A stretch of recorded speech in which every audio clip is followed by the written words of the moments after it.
Every day, fishermen from the far north of Scotland leave port for some of our planet's most ferocious seas. Watch your sail, boys! Hold on!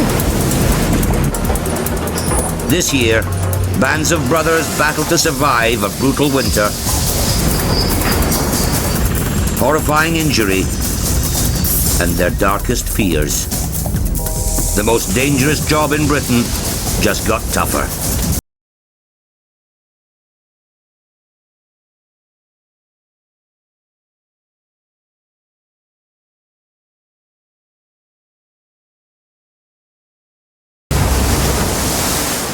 Fraserburgh, a community forged by the sea where fathers, brothers and sons continue a fishing legacy. Tradition, camaraderie and rivalry are handed down from generation to generation.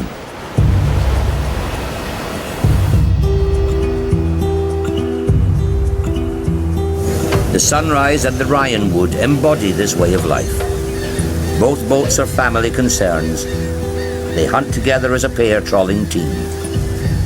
John Stephen Sr. skippers the Sunrise. Whoa, whoa, right, then you're clutching on a brake. Heir apparent to the wheelhouse is eldest son and first mate 25-year-old John Stephen Jr. That's correct. The Ryanwood's about 1.5 miles from our stern. Their family business has a young pretender, John's little brother, 18-year-old Andrew. Oh, it's not my first trip. Oh, he's been about 3 trips. The youngest one. That's his first one. He's a cheeky bugger sometimes. He's still on trial yet. See are you. See are you. So, they want my job, but they'll have a hard job getting it. Young Andrew's been put in charge of the main winch. Responsible for shooting and hauling over 5 tons of fishing gear, he's been thrown in at the deep end. John Jr. is testing his brother's mettle. You say we want it? Full speed, come on. But what he doesn't seem to realise, he can't seem to register it yet. When Dad's not here, I'm the boss. He doesn't seem to register that yet. He doesn't seem to realise he's at the bottom of the food chain. The whole net shooting operation is dependent upon Andrew's skill on the winch, which is below decks and out of father's sight. Whoa, whoa, whoa, whoa. Then break on. Watch you. Whoa, whoa, whoa, whoa, whoa! Whoa! I'm getting another mark if you don't listen! Andrew has let the winch slip. Jesus! Sunrise's youngest crewman is out of his depth. He struggles to tame the runaway winch. He's still working it right. Say leaving the brake off in this bottle with slug buckets. Watch. At least he has his big brother to show him the way. See, easy. Oh, as long as I tell him how to use it. No swearing now, there's kiddies watching. Oh, he's slowly improving, but you've probably seen there he was trying to get that clutch out by swinging off it like Tarzan, and all he had to do was just put a bit of pressure off it with the hydraulics, and it just slides out. So, brute force isn't always the answer. With Andrew put in his place, the first mate returns to his duties on deck.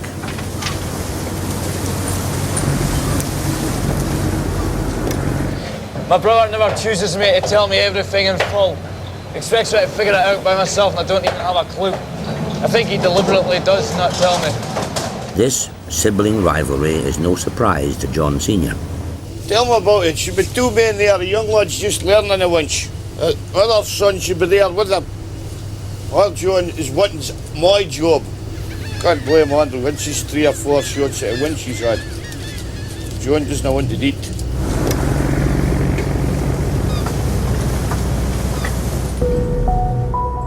In the middle of the North Sea, 100 miles from land, is the 15-metre prawn trawler New Dawn.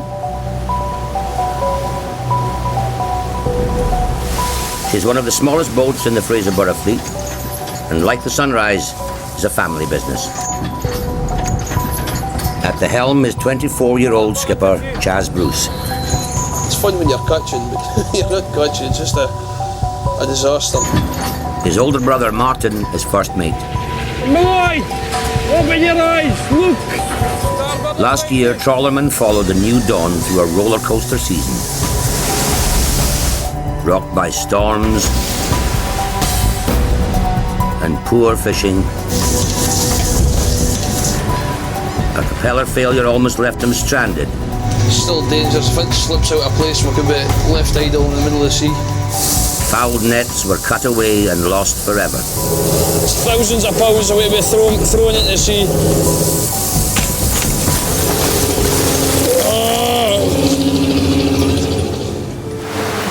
But in August 2008, they were to pay the most painful price of all.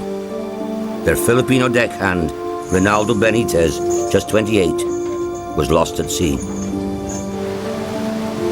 Life on the New Dawn will never be quite the same again.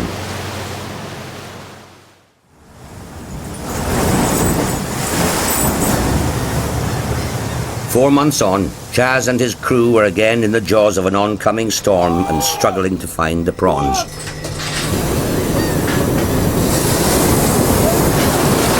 It's now looking great now. This is where it gets interesting.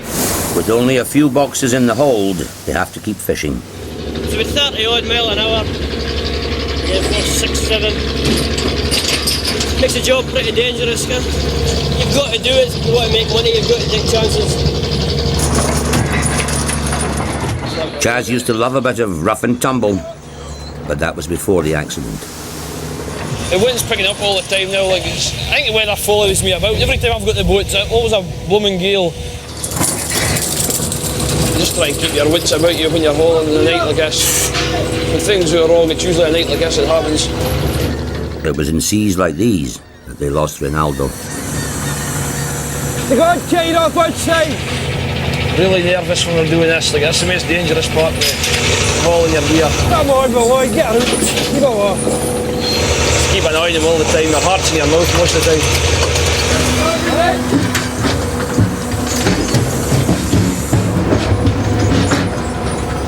The 20-foot swell starts to chuck a quarter of a ton haul of prawns around to lethal effect. So to try and keep it down. Heave.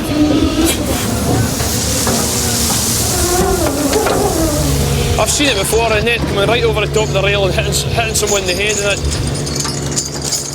Yet for all the risks, the results are rotten. That massive amount. My heart was in my mouth half the time just now.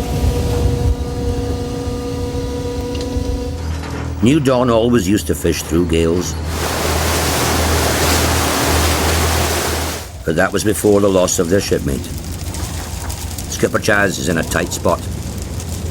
I'm just trying to think. I'm half and half. I'm just not quite convinced it's the best thing to do.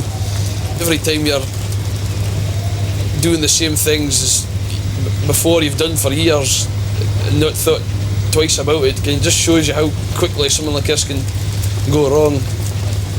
You've just to be a bit more careful about what you're doing. Make sure I'm doing the right thing. Chaz plays it safe. He keeps the nets on board. His brother Martin backs him up. It's a good call he's made, aye.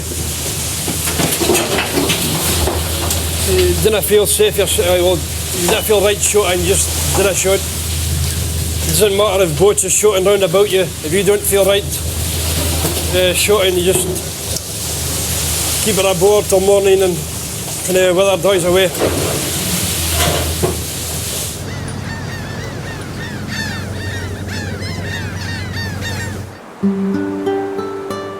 It's early days for the Sunrise and the Ryanwood.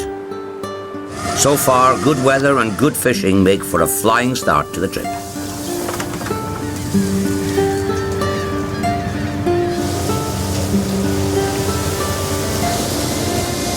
It's a good mix of fish, aye. It's a good lot of green through us, big hurricks. Bigger one. They hunt as a pair. Towing a quarter of a mile apart, they haul a single 200-foot net across the seabed. The boats take it in turns to heave the catch aboard. It's a shared enterprise. Profits are split 50-50. 48-year-old John Sr. has spent more than 30 years at sea, a harsh life that has started to take a heavy toll on his health. He's recovering from a minor stroke. Oh, it's a really bad year, this last. It's a bit of heart problem, he's off quite a lot. Strokes, many strokes, so just got to take it easy. Doctor told him to take 6 weeks off, recover. He took 1.5 weeks off. He seems to be alright now, as long as he doesn't get too stressed, too worried.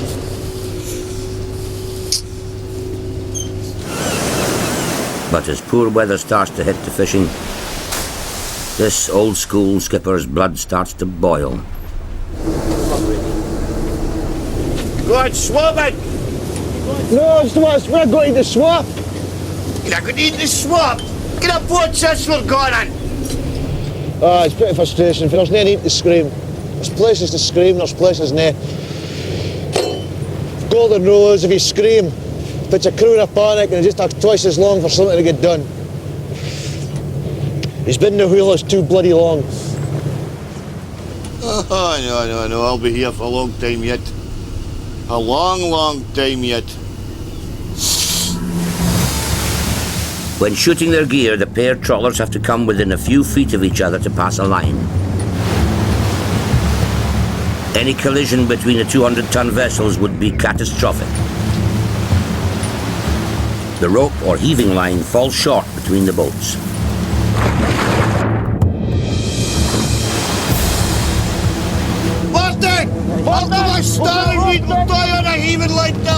Ryan Wood's crew fails to rescue the heaving line from the turbulent seas. The heaving line just went in. I can't fit happened. And the rope disappears beneath the Rhinewood. So, this ain't good. A second later, disaster strikes. The rope tangles in the propeller, instantly strangling Rhinewood of power. Whoa!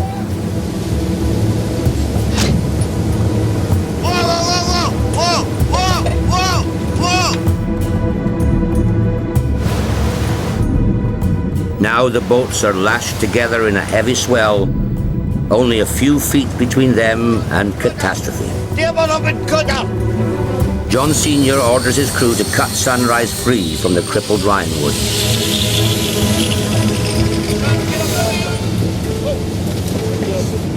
The immediate danger of collision may be averted, but the damage to Rhinewood's propeller is done.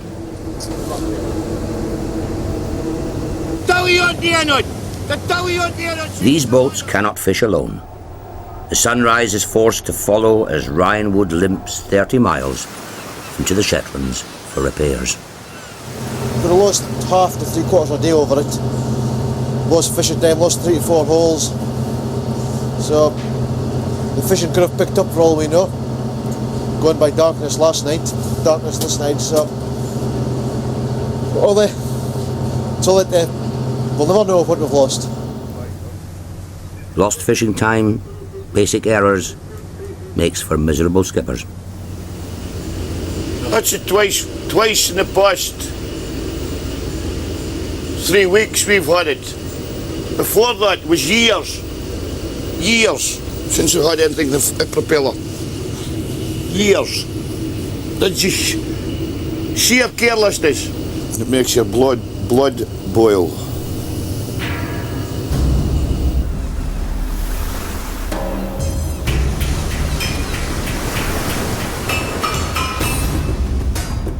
Dodging gales, the prawn trawler New Dawn has steamed 50 miles deeper into the North Sea, hoping to change her luck.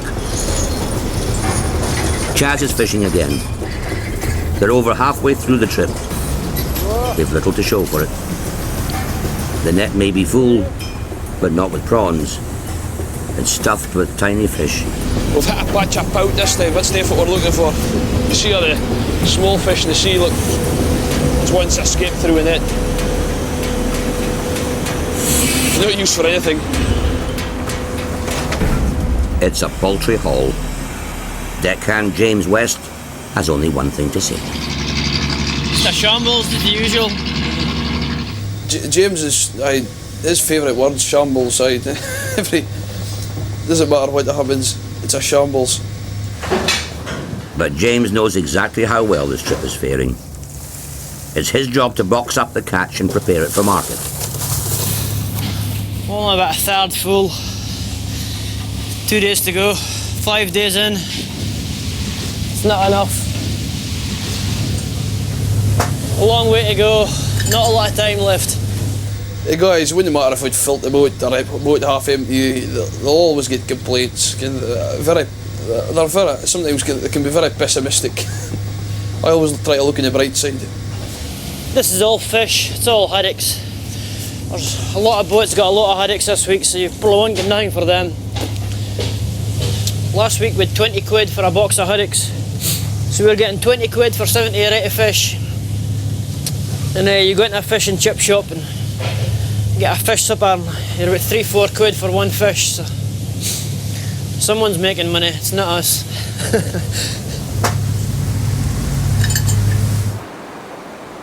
It's taken 6 hours steaming at just 5 knots for Ryan Wood and Sunrise to reach the sheltered bays of the Shetland Isles.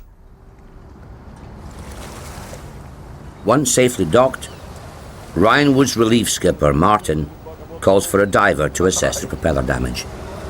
Problem is, you never know quite what's in the prop. You know, like there was a trawler came in a couple of years ago and it was dragging behind it it was about 5-ton bollard. Didn't hear it, there was not a lot of vibration last night. Yeah. A bit of heat and exhaust, so there must be something a little bit in, like. Every hour spent fixing Ryan Wood's propeller costs both boats dear in fish, time and money.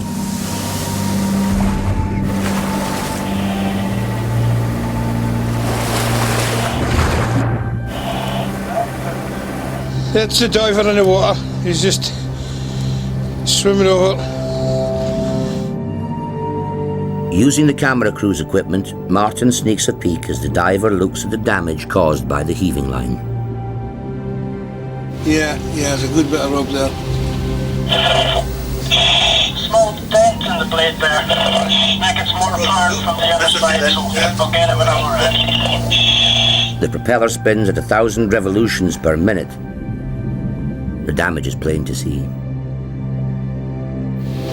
If a blade is just bent a little bit, it makes a big difference.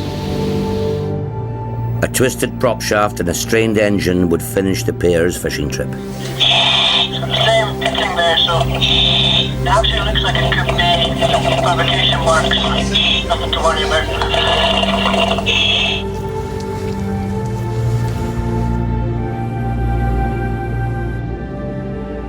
But cutting away the rope reveals they're lucky. The vulnerable seals around the shaft are intact. Where the rudder goes into the hull, all seems to be good. All bolts are present and are welded tight. It's all good. Job done, I hope. The diver frees the debris for Martin to haul to the surface. This is it.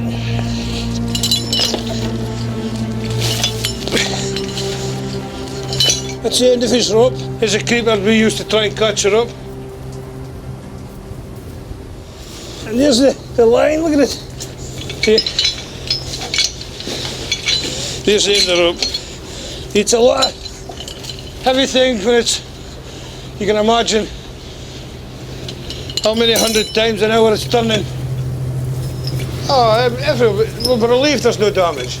So we'll just get out there and try and get the job done, make it kill in, but it's a lot easier than said.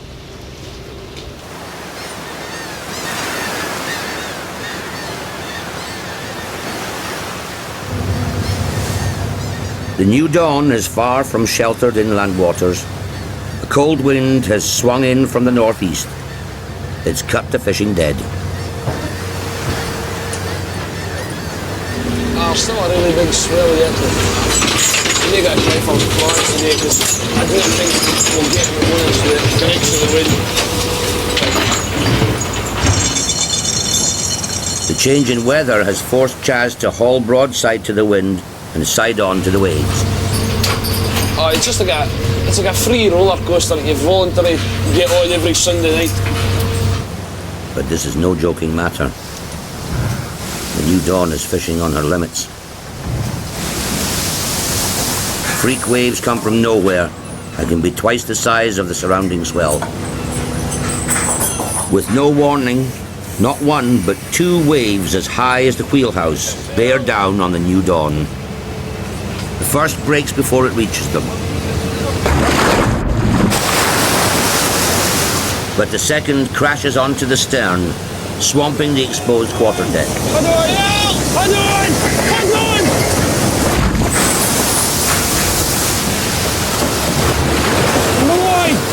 Open your eyes, look! They're forced to swing the trawler's bows around to take the seas head on. Right clear at the wind, drop the heat at the wind!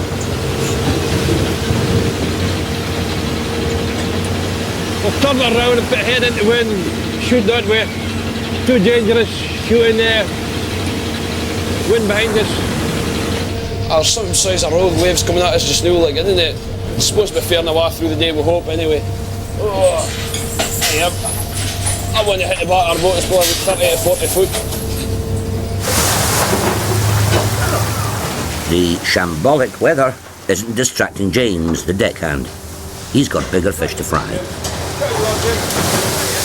All going well. If we're making money, there's a little extra. I was intending asking my girlfriend if she'll marry me, kid. Maybe. No, all going well, as long as the money's there.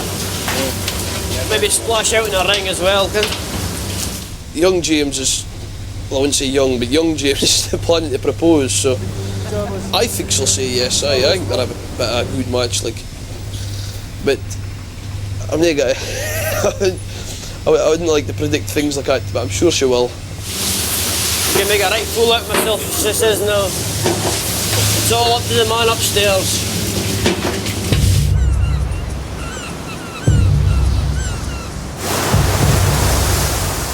With 24 hours of fishing time lost in Shetland, the pairs are behind schedule. They're back on their fishing ground, but they're finding slim pickings. Beautiful fish, just not enough.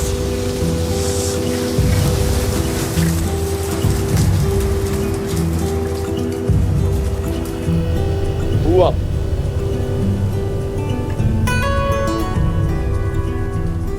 They're trying to make up for lost time by hunting larger fish, hiding on harder grounds.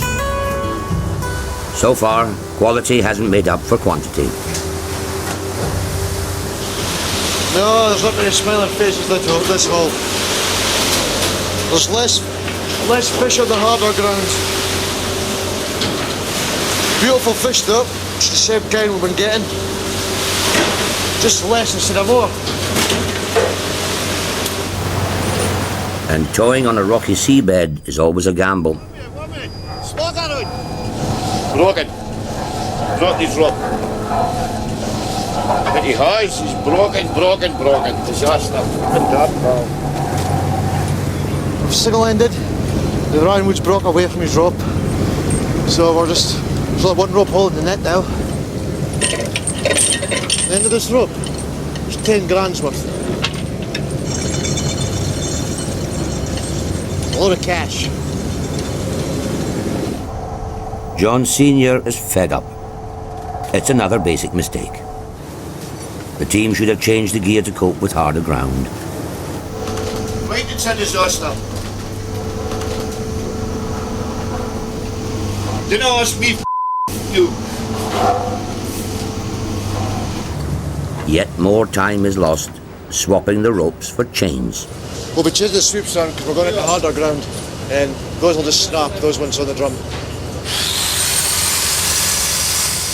Changing fishing gear should be a swift and slick operation.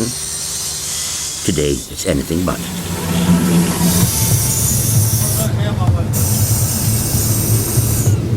Don't bloody believe this.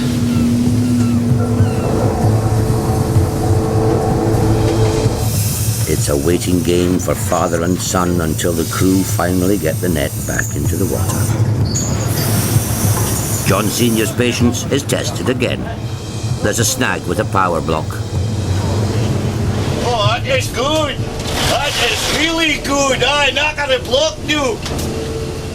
Aye, just knock on the power block next. That is really good. And with all attention focused on the stern, younger brother Andrew's been left alone on the main winch. It starts to run away with him. No! Heave a whip for it. Heave up. But the is on me. Heave. Slap the whip, F. Come on now, you can do that surely. Come on, old ropes and rod in a winch.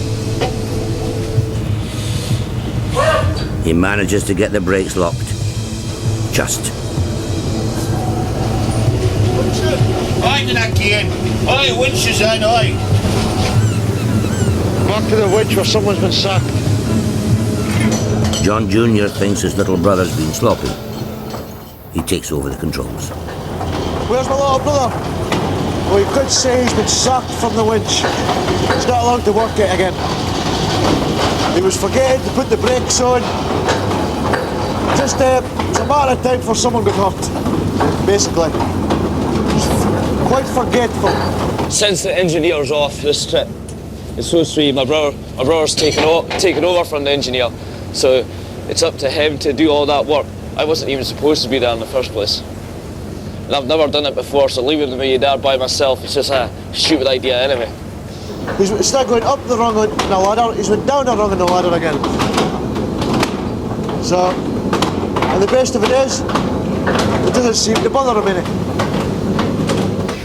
It can be a bit well sometimes, really, in all honesty. Ropes and propellers, broken nets, bickering brothers, and poor fishing. It's been a stressful trip for all on board Sunrise. Not least for the skipper with his poor health.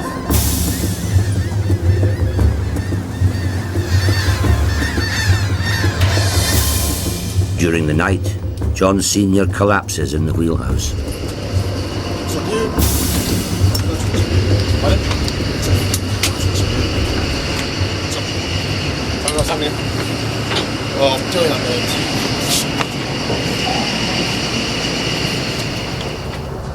Only John Jr. is allowed to see his father. The crew are in a state of confusion. Oh, I'm not really sure what's happened. I think John's not do well. I'm not sure.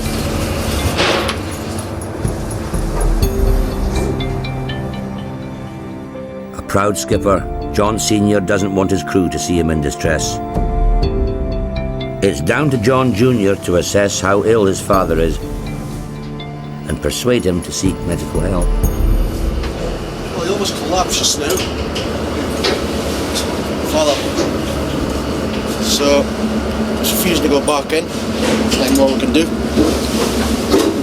there anyone up there? Huh? Is there anybody up there? Just me.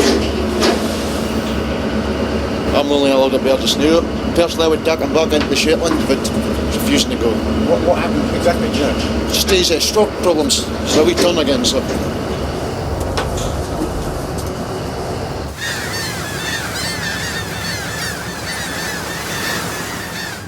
With Dad in his bunk, it's the first mate who's next in line to the throne.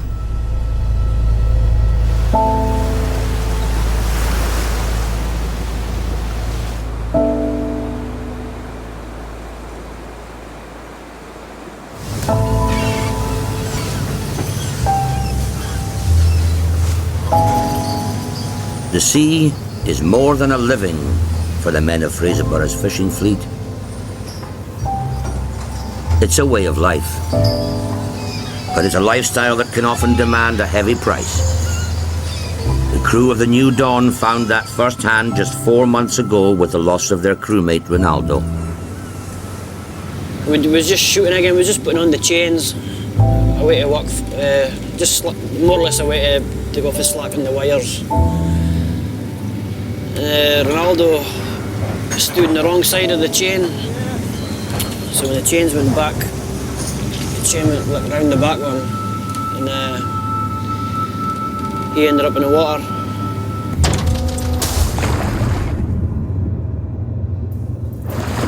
He managed to hold on to one of the wires, so we hauled up the wires. Martin got a hold of him, but he couldn't hold on.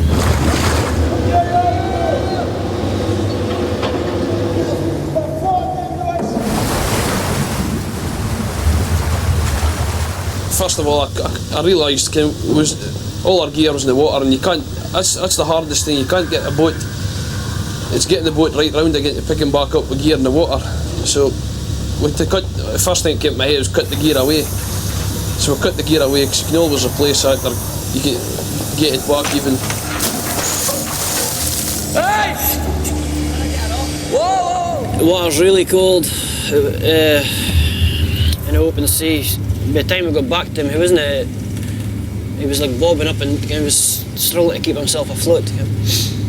The longer he was in the water, in 10 minutes and you can't move, it's freezing. It is. Chaz placed his own life on the line.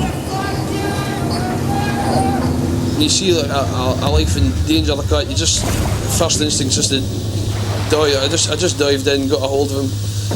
But with the panic, and I don't know if it was, but he was just in a dead panic. Like, so I tried to, he wouldn't get into the light. They threw a life ring to us, so I tried to shove it over his head, and he just wouldn't get into it. Good on him for trying. Like, Charlie jumped in, took him out of the boat. We tried to get him aboard, failed. Nah, so that was us with 2 guys in the water. The boat was going up and down. I was scared in case we got trapped underneath it, or a boat came down and took our heads, and that would have killed us. So we kind of kicked back for the boat. Still holding on to him, but then the waves kind of, well, by this time I was losing energies as well. The waves kind of knocked us apart, and we both drifted kind of different ways. I lost sight of him after that.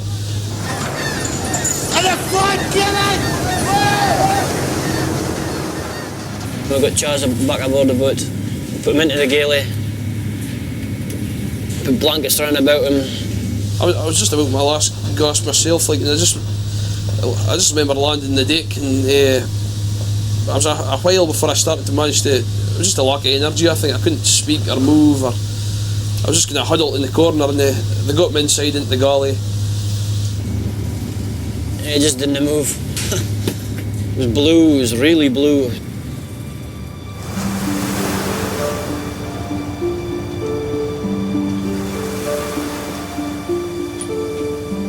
We started a search party looking for Ronaldo. There was about 12 boats, and we're back in 4, about 12 hours. It's one of the hardest things I've ever had to do in my whole life. Searching for a man. We couldn't get us long in the water, we were just searching for a body. It must have been about 10 of us in a line going back and forth, quarter of a mile apart. We spent the whole night looking for him, but unfortunately we didn't find him.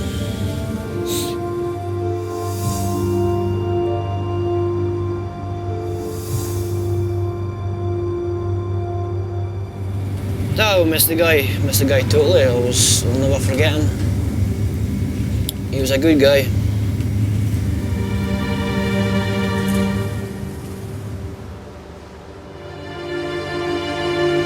He was a good person. He was a friend to us. Again, he was a good friend. He was not just a crew member, he was a friend. The thing I find hard is he had a 6-year-old daughter and a 3-year-old daughter, and you'll never get to see their dad again. So it's kind of imagine what like it'll be for them.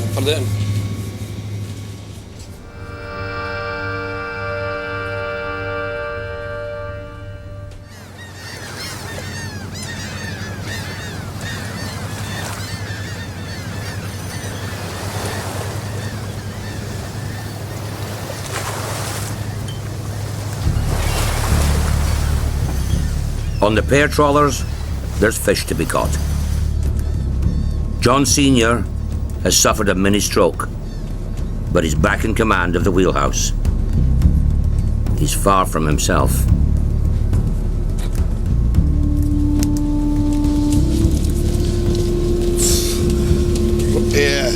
Numb, chest No, I've never felt this before, no.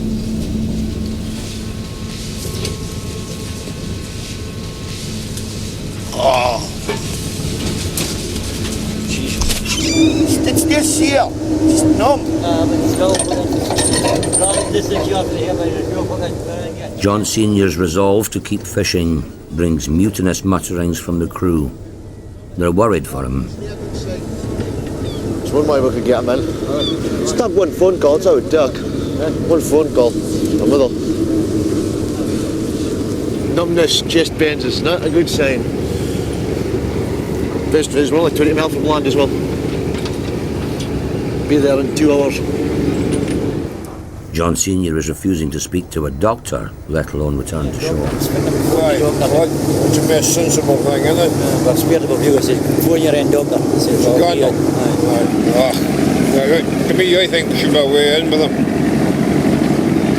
20 mile off land, away in. At sea, the skipper is the law. Sick or well, the crew dare not question the authority of John Stephen Sr. What's not on my mind is a question.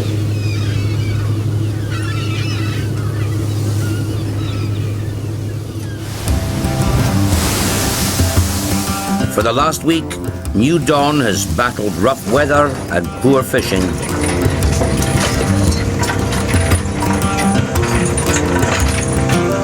There's little time left and Chaz has to make every haul count. Finally found some prawns. Won't tell anyone.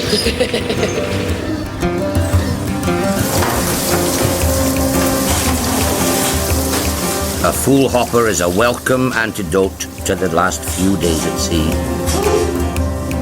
It's looking alright, aye. Maybe 18 to 20 stone, I would think. Happy enough with it. Slowly but surely, no surrender. Besides prawns, the seabed can yield all sorts of bounty. We've got somebody's hat. I hope there's no one on the other side of it. You get some weird things in the net sometimes, things you wouldn't believe. Anything for Christmas trees, the hats, the shoes, Actually someone picked up my friend picked up a cow. My guess is it probably walked off the edge of a cliff and got washed out to sea. I don't think cows can swim, it's boyish. They maybe can, but I've never seen a swimming cow. I guess it's like a flying pig. Helmet, Jim. Oh, golly. Get the... Covered in the butt. Shambles. Ron Jackson, King North, you've lost your hat.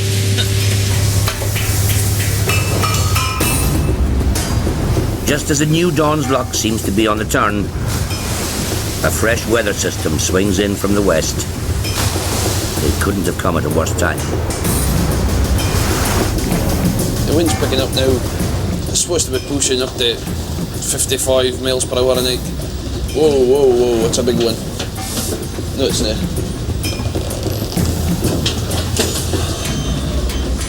The propeller came out of the water just now.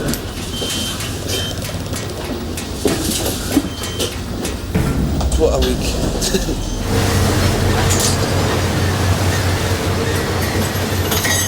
As night falls, the swell rises. Chaz receives further bad news. Where you are at, the weather starts to freshen by 10 AM to 30 knots, up to 51 miles per hour by 3 AM Saturday. So make for home after you haul. Dad, now, it's not a good sign if he's telling me to come home a day early. It's not in his nature. So I'll be last gas by the time he's telling me to be in by. There's no option but to haul up the nets and head into harbour. It means an entire day's profit lost for the New Dawn. And one crewman in particular might need to rethink his plans. I'm still going to propose, but you sort of need a ring in your hand to do it with. I've every intention of proposing, but at this rate she'll be getting a Jubilee clip or something for a ring. Just nick one out of the engine room. 12 hours later, and they're safe in Fraserburgh Harbour. Their dad, Alistair, is there to welcome his boys. I think I get a worse job. I've been painting Charlie's house. But with the hold less than half full of prawns, the new Dawn will have to return to sea as soon as she can.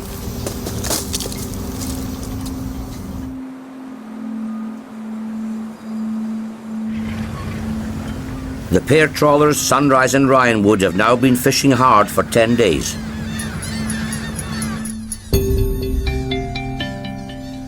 John Sr. has barely left the wheelhouse. He'll get no break until Sunrise's hold is filled. And the fishing is still poor.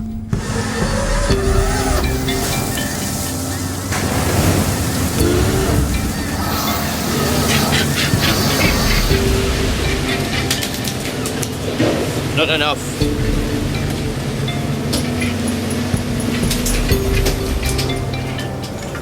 To turn their luck around, the team work at full tilt.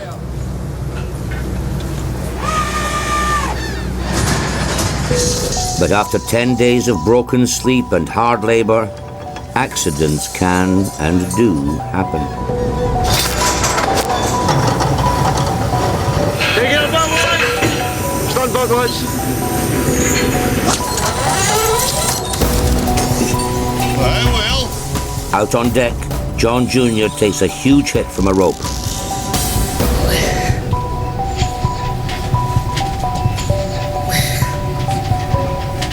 As he came forward past the wheelhouse, the main winch line snapped taut just as he stepped over it. The weight of tons of fishing gear smashed into his groin.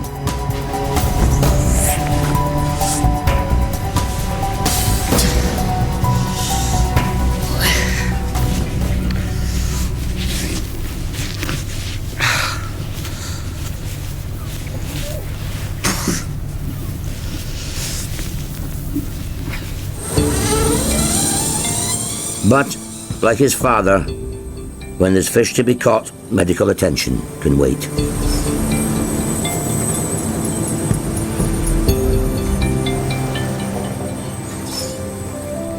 Aye, when John was going for it, the wind shot last all. King gonna be a hoosey. Knocked the rope out. A rope come up between his legs. And his 12 balls are swelled up like cannon balls, huh? What shot, John? What swells up, tell me? What shot now? Aye. Stop busting bleed, tell me. Sympathy may be in short supply on a fishing vessel. But now the Sunrise is not only the health of her skipper, but also her first mate to worry about.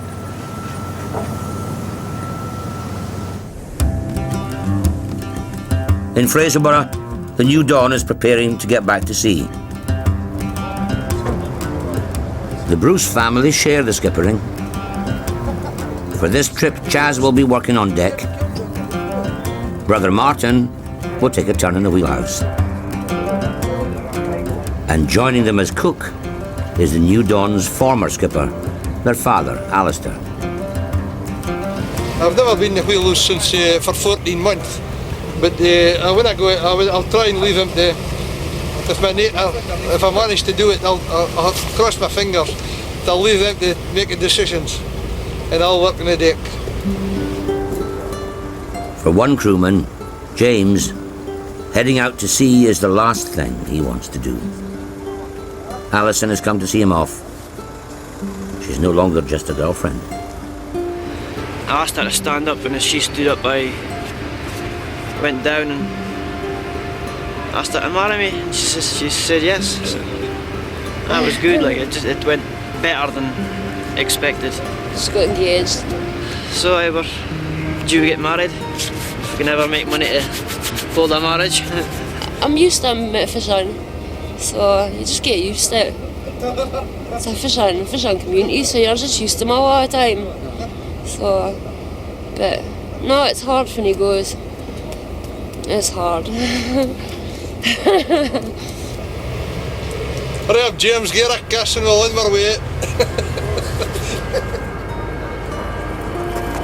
Aye, what's going on over here, eh? Young love. Young love.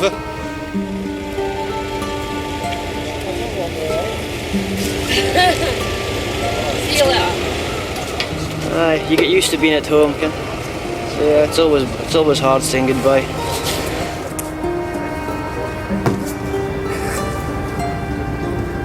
The last looking land for a while.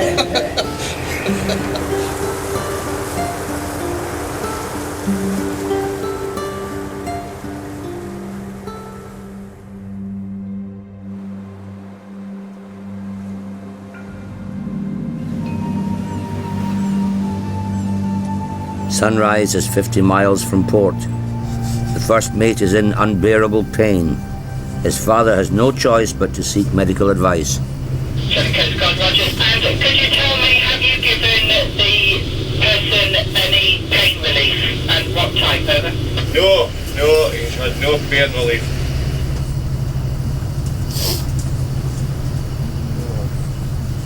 Sunrise, it's the Shetland Coast Guard. I have the doctor on the radio for you.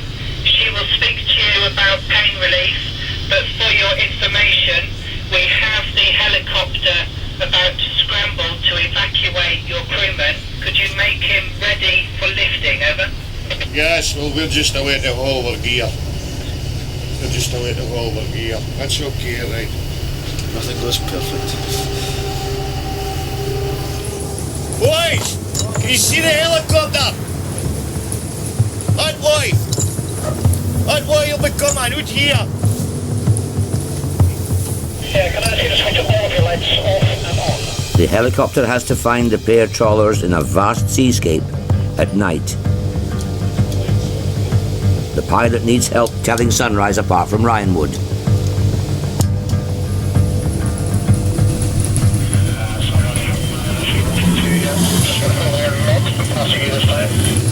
Right, you see my lights, huh? Going off and on, huh? As the helicopter approaches, the pilot has to mimic the pitch and roll of the boat precisely.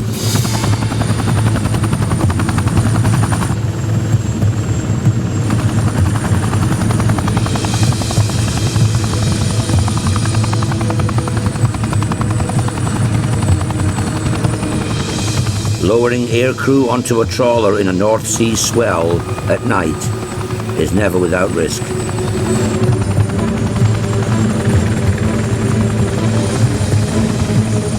The pain of John Jr.'s groin injury is almost forgotten as he prepares to be plucked off the heaving deck.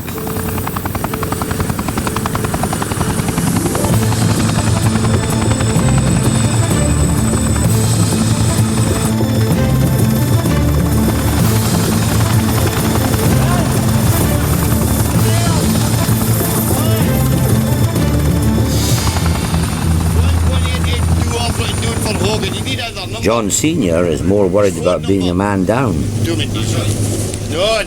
it's getting him on up. He's away. I'm not interested in him now. He's surplus to requirements now. Getting somebody up to replace him.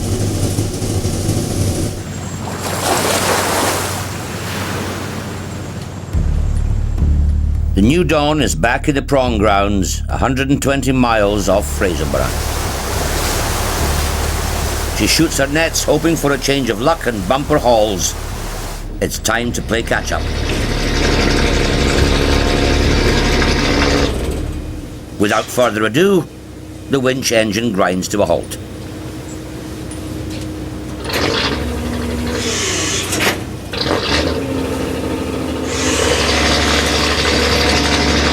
Water temperature in the engine room. Water temperature in the small engine. I think the water pump in the small engine, you see the steam coming over the side here. We're having problems with our small engine. The fishing's over. It had hardly started. We're having problems. Can I start the other end? Let's stop it. Steaming in and steaming out will take us about 28 hours. Losing more than a day fishing. Precious fishing days. They've turned for home, but Alistair hasn't given up just yet. There's not much banter on the sorting tray. Oh, shambles there. Get a good haul, something goes wrong. So it's like, there'll be someone else next week and someone else a week after that. Alistair soon finds the source of the problem. The pump smashed, and there's a snag with a spare part.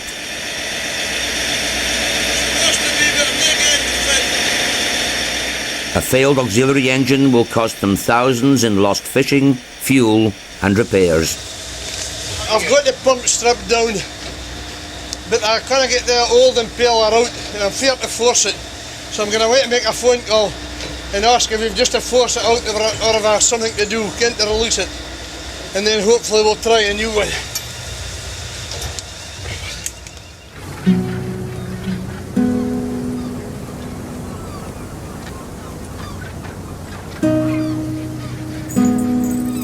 Sunrise on the sunrise.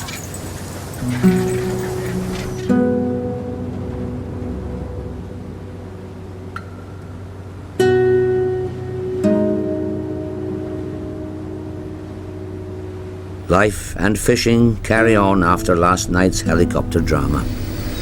It could have been a lot worse. Could have been. If it were I didn't hang out aside, I don't care, but it could have been a lot worse. But that's it, it's happened. We'll just had to get on with it. The skipper gently wakes his slumbering crew.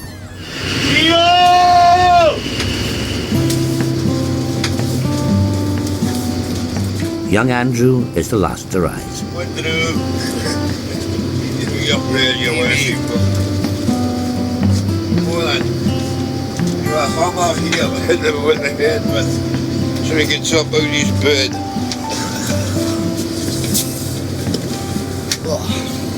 First thing I want to do when I get home, I'd say, is sleep in my own bloody bed. That's the first thing I want to do. A fisherman's breakfast is sure to restore the spirits. Go on, boys, that's enough for me. But is the crew missing their first mate? No. I miss him like a sore head. Truth, though. He'd probably say the same about me.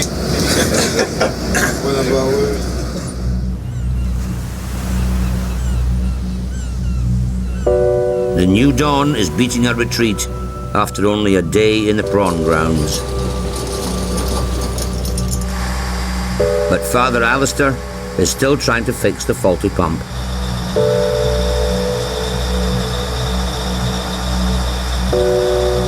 Chaz and the crew can only sit and wait.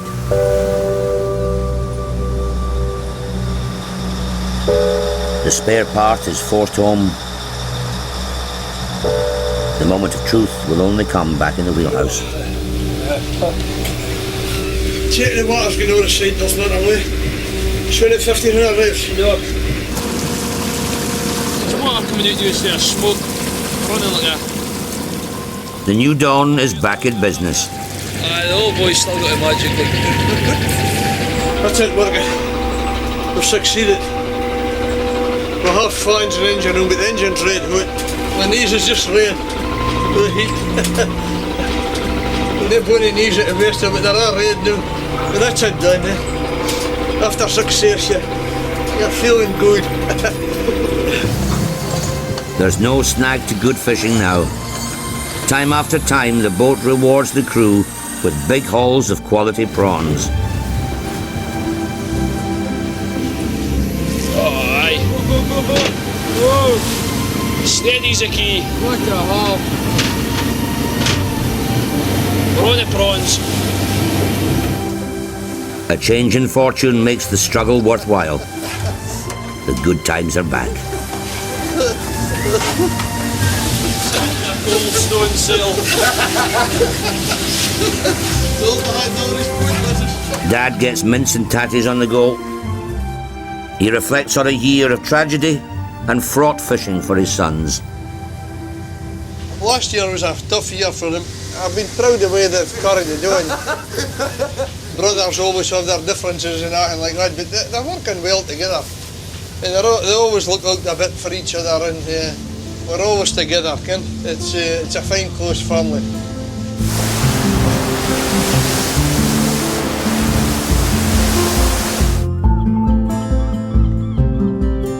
Back home in Fraserburgh, John Jr.'s been discharged from hospital and is doing his best to keep busy. Diagnosis was muscle tissue damage, bruised pelvis, and swollen testicle.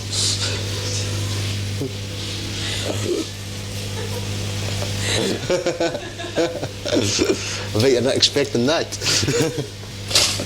What's the truth? It's the diagnosis. That's enough.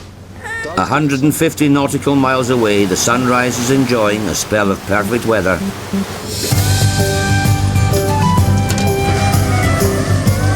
And more importantly, great fishing.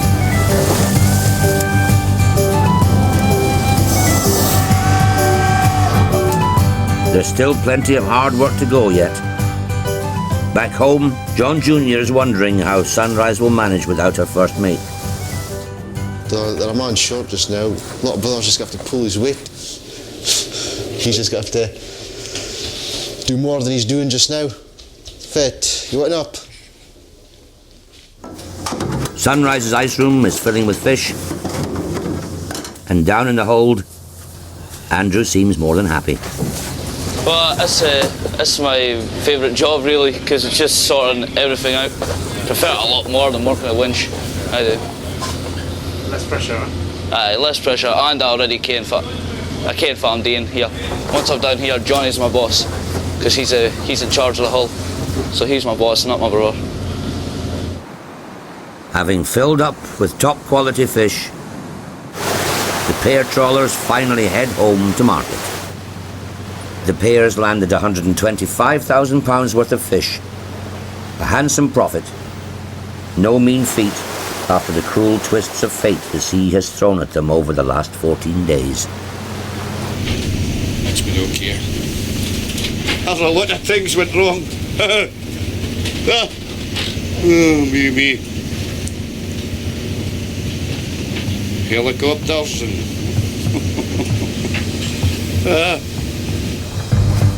Next time on Trawlermen, lost cod ends. It's gone, finished, forget.